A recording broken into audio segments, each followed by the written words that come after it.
Hi, this is Beverly Gibson, and I'm coming to you today to just share some tips on what I've learned about self esteem and self confidence. About 6 years ago, I was overweight, I was becoming depressed, and I wasn't sure how I could help myself become free from myself, if you know what I mean. You see, as women, we always seem to find time for everybody and everything else except ourselves. And so, what I had done is I had let myself go in the name of taking care of my family, my husband, my church, my friends. Oh, I had so much going on, but I was losing Beverly in the process. So, what I decided to do is I prayerfully considered having weight loss surgery. And once I made the decision to have the weight loss surgery, I embraced the decision and I moved full throttle ahead. Now, it wasn't an easy decision to make, but I knew that in order for me to be able to feel better about myself, I had to do something. Every morning when I got up, I was in pain. Every night when I laid down, I was in pain because the weight had become such a burden on my body that I wasn't able to function the way that I like to function. But what I found out is that it wasn't just the exterior of the weight, there was something going on internally in Beverly.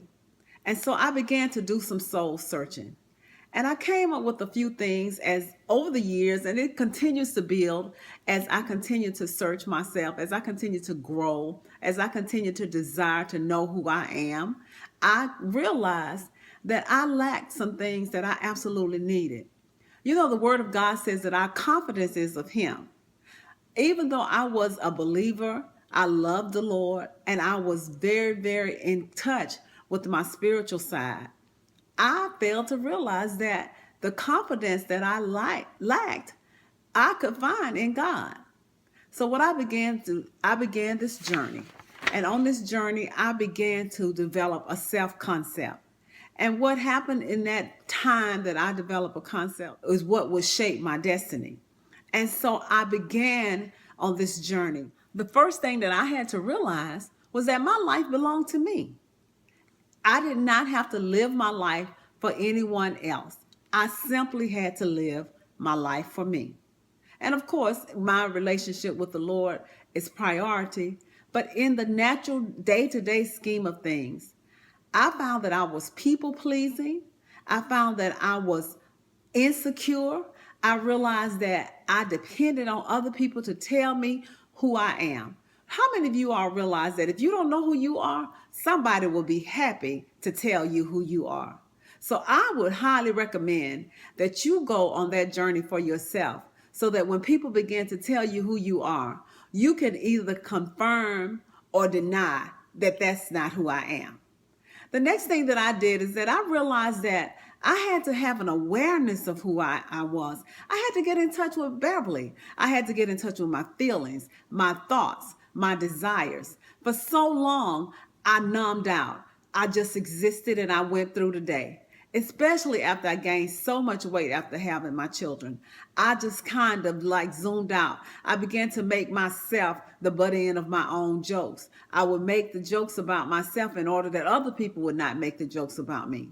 I knew that I desired to get the weight off so that I could feel better. But deep down inside, I realized now that it was more about who I was internally than what I looked like externally. Because your weight on a scale does not define you. Let me just say that again. Your weight on a scale does not define you.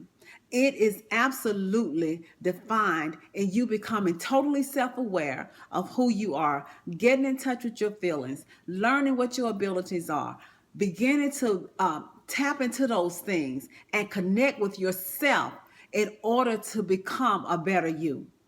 And then after you do that, you know what's hard, but you really have to do it. The next thing you have to do is that you have to have self-acceptance. So many of us are so adversarial with ourselves. We don't like our hair. We don't like the way we look. We don't like the size we don't like the dress we have on today. Oh, do you think I'm too fat? Oh, do you think I'm too skinny? It goes on and on and on.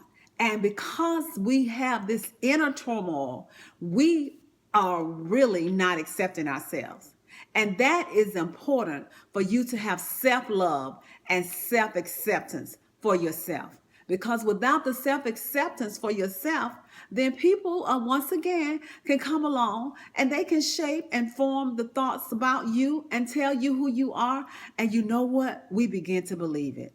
Oh my God, we live in a society today where the television, the media, all of these things and gadgets and bells and horns and whistles that blow all time, notifications this, look at this, somebody's flashing up on your screen on your computer, somebody else is flashing on your screen on your cell phone. It's always bells and whistles that says, hey, look at me, look at me, look at me.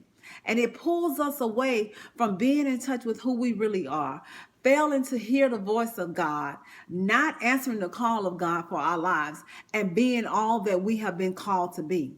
So today, I just want to leave you with the thought that your self-confidence is totally tied into who you are.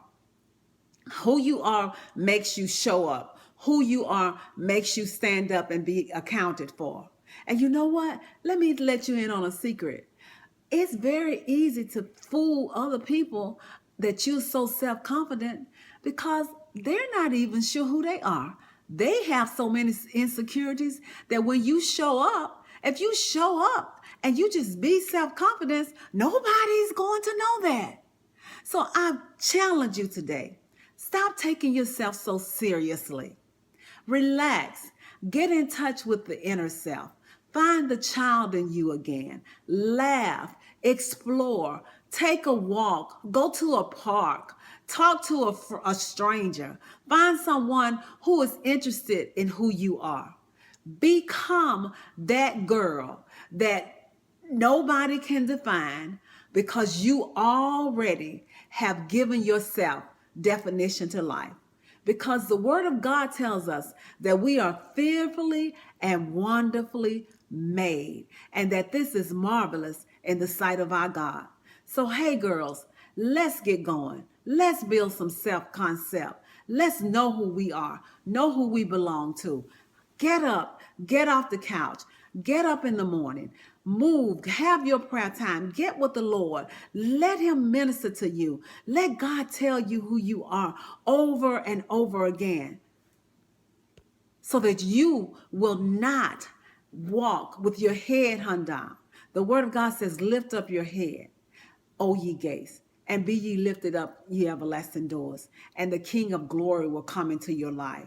And who is the King of glory? He is the Lord strong and mighty. He's the Lord mighty in this battle that we wage on ourselves in our adversarial relationships because we lack the self-confidence that He has guaranteed us is of Him anyway.